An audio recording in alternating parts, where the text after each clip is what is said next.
There is a profound shift that occurs when we understand the true nature of our problems. Many of us spend our lives trapped in cycles of misfortune, repeatedly encountering the same challenges, disappointments, and obstacles. We devise clever solutions, make detailed plans, and yet somehow find ourselves back where we started. This pattern isn't random or cruel fate. It's deeply connected to how we approach our problems and the level of consciousness from which we seek solutions. When difficulties arise in our lives, they don't exist in isolation. They have a causal connection to us. These problems often emerge from areas in our lives where we lack fortune. When we rely solely on our intellectual capacity to strategize solutions, our brain can only access what Buddhism calls the 8th level of consciousness, the alaya consciousness, or karma storage.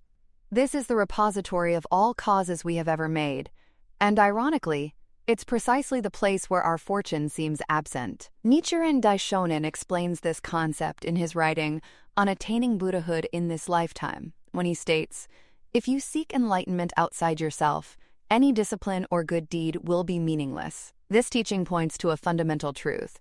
Solutions devised from our limited karma-influenced thinking will inevitably reinforce the same patterns that created our problems in the first place. Consider how we typically respond to challenges. We analyze, plan, and execute based on our past experiences and accumulated knowledge. But if these experiences themselves arise from karmic patterns characterized by lack of fortune, then our solutions will carry the same limitation. It's like trying to escape a maze while wearing blinders that only allow us to see paths we've already traveled. The great insight of Nichiren Buddhism offers a revolutionary alternative. By chanting Nam-myoho Renge Kyo, we can pierce through this 8th consciousness level of karma storage. We can transcend it and reach what Buddhists call the 9th consciousness, the Amala consciousness, the pure, unchanging reality and infinite wisdom of our lives that remains unaffected by karma. This is where true solutions exist. In the Gosho, the strategy of the Lotus Sutra, Nichiren writes, "The heart of strategy and strength come from the mystic law alone." This isn't mere religious sentiment, but a practical path to accessing wisdom beyond our karmic limitations. When we tap into this deeper consciousness through chanting, we find answers untainted by the very karma that created our problems. This process represents a fundamental difference between Buddhist prayer and prayer in other spiritual traditions. In many religions, prayer involves beseeching an external deity to grant favors or bestow blessings. The practitioner stands in a position of relative powerlessness, hoping for divine intervention. But Nichiren Buddhism presents a radically different paradigm. When we pray in Nichiren Buddhism, we begin with a determination: I will accomplish X. This isn't wishful thinking, but a declaration of creative intent. Buddhism teaches that we create our lives in each moment through our thoughts, words, and actions. Our prayer is therefore not a petition to an outside force, but a commitment that we ourselves will create what we seek through our causes and actions. As the Buddha taught in the Dhammapada, mind is the forerunner of all states. Mind is chief. Mind made are they. Our reality springs from our mind, and changing our circumstances requires changing the causes we make with our thoughts, words, and deeds. The profound act of chanting Nam-myoho Renge Kyo with determination opens a channel to our Buddha wisdom. We chant with the conviction that I will create the conditions for what I am praying for. I am the creator of my life, and I will take responsibility for creating what I seek. This attitude fundamentally shifts our relationship with our challenges. After chanting with this determination, we naturally arrive at the question, how will I accomplish this? The answer doesn't come from books, friends, or even teachers, though these may offer valuable perspectives. The essential answer exists within our own lives, accessible when we have the conviction to seek it there. This is why Nichiren writes in The Real Aspect of the Gohonzon, never seek this Gohonzon outside yourself. The Gohonzon exists only within the mortal flesh of us ordinary people who embrace the Lotus Sutra and chant Nam-myoho Renge Kyo. The solution, the wisdom, courage, and creative capacity to transform our circumstances already exists within us. The exchange of misfortune for fortune isn't magical or instantaneous. It requires what the Lotus Sutra calls, quote, diligent practice. In chapter 16, the Buddha reveals that he attained enlightenment in the inconceivably distant past, but continues to appear in various forms to guide people according to their capacities. This teaching illustrates that transformation is both immediate in potential and gradual in manifestation. When we face problems, particularly recurring ones, we must recognize them as signposts pointing to areas where we lack fortune. Instead of merely addressing symptoms, we can use these challenges as opportunities to fundamentally transform the underlying karma. This is the meaning behind Nichiren's words: suffer what there is to suffer, enjoy what there is to enjoy, regard both suffering and joy as facts of life. Nichiren's Buddhism teaches that our environment is inseparable from our inner life. The principle of Eshofuni, the oneness of life and its environment, explains that what we experience externally reflects our internal life condition. When we change our internal causes through chanting, our environment naturally transforms in response. This principle operates through what Buddhism calls the mutual possession of the 10 worlds. Each person contains all 10 worlds, from hell to Buddhahood, within their life at each moment. Our dominant life state determines how we experience reality and the kinds of causes we make. By chanting Nam-myoho Renge Kyo, we can elevate our life state from lower worlds characterized by suffering to higher worlds characterized by wisdom, compassion, and good fortune. The transformation process often begins subtly. We might notice small shifts in our perception or unexpected opportunities arising. Nichiren describes this in his letter, Winter Always Turns to Spring. Winter always turns to spring. Never, from ancient times on, has anyone heard or seen of winter turning back to autumn. This metaphor reminds us that transformation follows natural laws. It may take time, but it is inevitable when we align ourselves with the fundamental law of life. Many practitioners report a common experience when chanting about a problem. Initially, the challenge seems overwhelming, perhaps even impossible to overcome.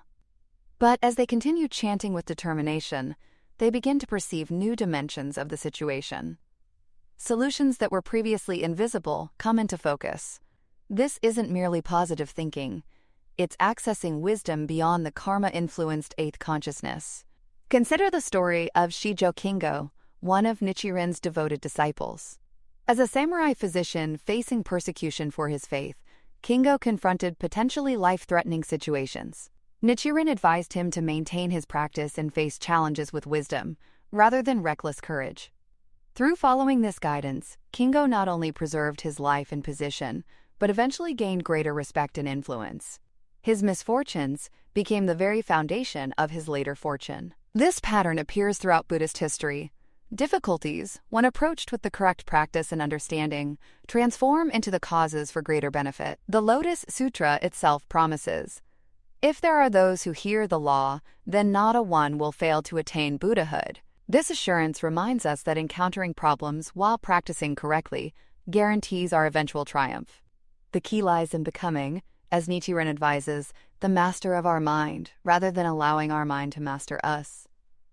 When problems arise, our initial mental and emotional reactions often flow from karmic patterns.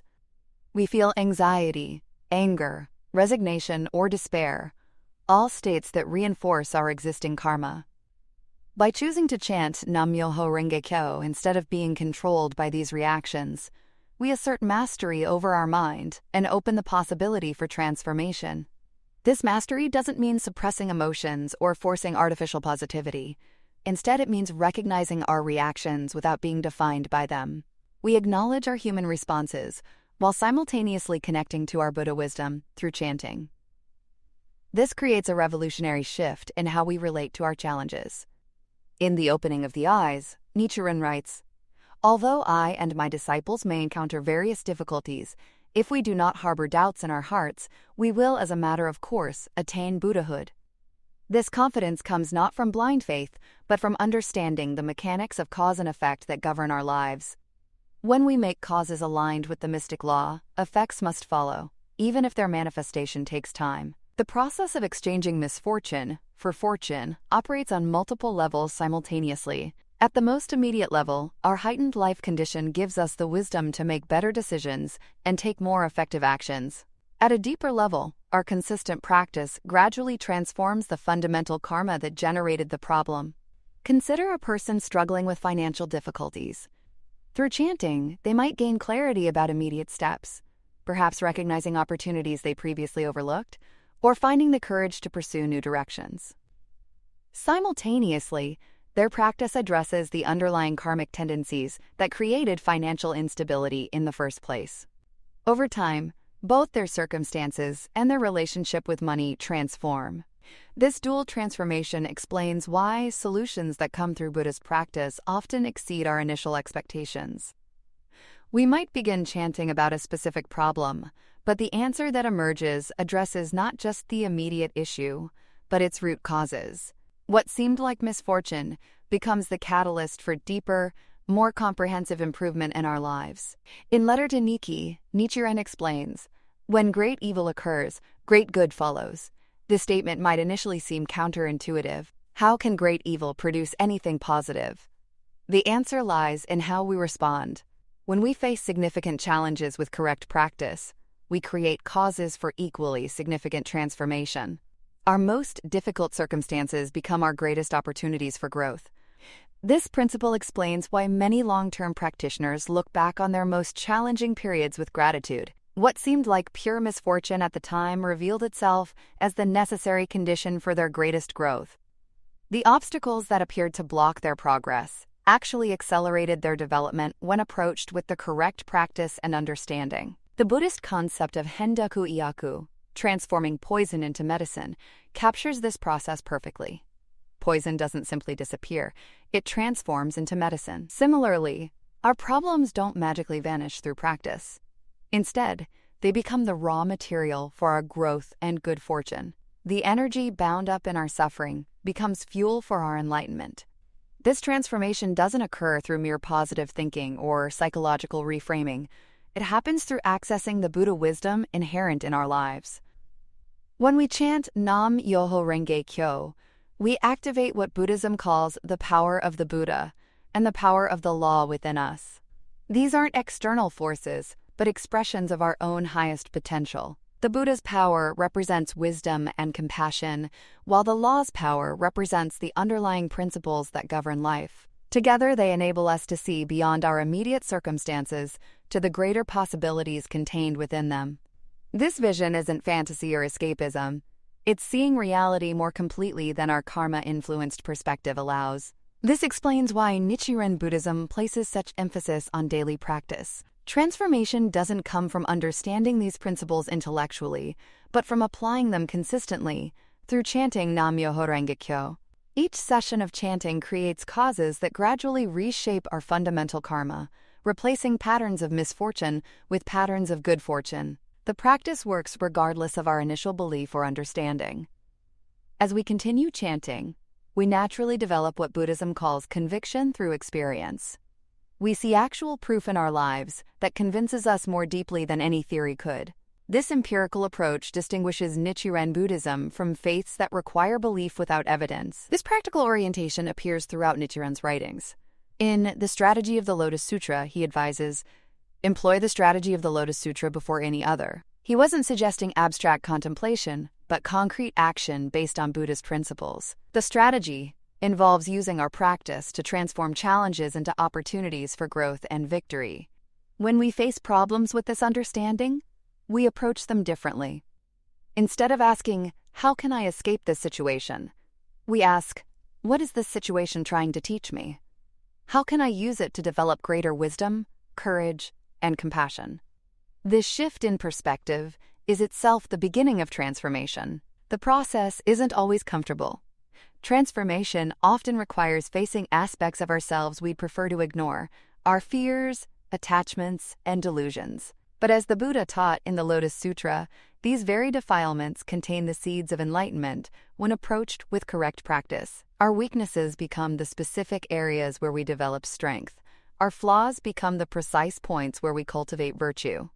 This explains the paradoxical Buddhist teaching that earthly desires equal enlightenment, bono soku bodhi. Our problems, rooted in desire, anger, and ignorance, aren't obstacles to enlightenment, but the very substance from which enlightenment emerges when we engage with them through practice. Our misfortunes contain the exact materials needed to construct our fortune.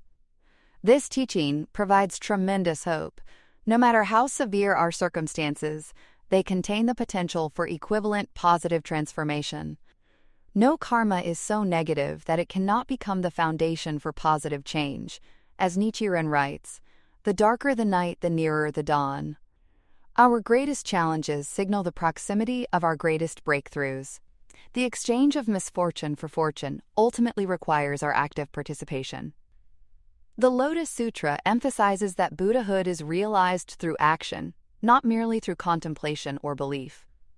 When we chant with determination and take action based on the wisdom we receive, we become creators of our destiny rather than victims of circumstance. This creative process aligns with what Nichiren calls faith like flowing water, rather than faith like flowing water. Water adapts to any container while maintaining its essential nature. Similarly, our practice must respond flexibly to changing circumstances while remaining grounded in fundamental principles. This adaptability allows us to find solutions that might not match our preconceptions, but perfectly address our actual needs. Through consistent practice, what begins as conscious effort gradually becomes natural. We develop what Buddhism calls the wisdom of non-discrimination, intuitive understanding that operates beyond the limitations of our conscious mind. Solutions arise not through strained analysis, but through the natural functioning of our Buddha wisdom. This is why President Ikeda emphasizes, "Benefit comes from you. Nobody gives you benefit." When we fully internalize this truth, we stop waiting for external salvation and start creating the causes for our own transformation. We recognize that the power to exchange misfortune for fortune has always existed within us, waiting to be activated through correct practice. This realization is itself a form of enlightenment. We awaken to our own power and responsibility. We see that our lives are not determined by fate or chance, but by the causes we make in each moment. This awakening doesn't mean our challenges instantly disappear, but it fundamentally changes our relationship with them. They become opportunities rather than obstacles, teachers rather than tormentors. The journey of exchanging misfortune for fortune continues throughout our lives. Each challenge presents a new opportunity to apply these principles more deeply. Through this ongoing practice, we gradually transform not just our circumstances, but our fundamental being. We move from living at the mercy of our karma to living as creators of our destiny, from experiencing life as a series of problems to experiencing it as a journey of growth and discovery. This transformation represents the essence of what Nichiren Daishonin taught, not escape from life's challenges, but the wisdom and courage to transform them into the foundation of unshakable happiness. As we continue this practice, we fulfill the promise contained in Nam Myoho Renge Kyo, the awakening of Buddha wisdom in our ordinary lives, enabling us to create value and meaning from every circumstance we encounter.